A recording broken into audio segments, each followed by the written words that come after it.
ক্ষমতা গেলেও বেয়াদপি কমেনি তৃণমূলের। পুলিশের নাক ফাটিয়ে শ্রীরামপুরের গ্রেফতার তৃণমূল কাউন্সিলর। একটি আইসিডিএস সেন্টারে তালা খুলতে গিয়েছিল পুলিশ। সেই সময় পুলিশকে বাধা 10 নম্বর ওয়ার্ডের তৃণমূল কাউন্সিলর রাজেশ শাহ।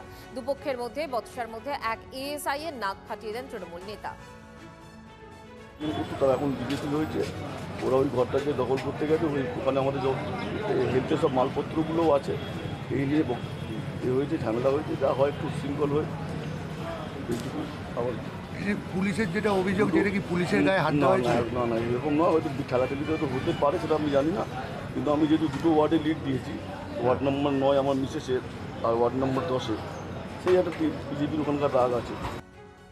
আমার পুলিশের কাছে বলা আছে যে আগামী দিন থেকে যেন আইনের শাসন এখানে চলে। এবার সেই আইনের শাসন রাখতে গিয়ে তারা কোথায় কি করবেন, কাকে অ্যারেস্ট করবেন বা কাকে ইন্টারোগেট করবেন, সেটা তাদের ব্যাপার।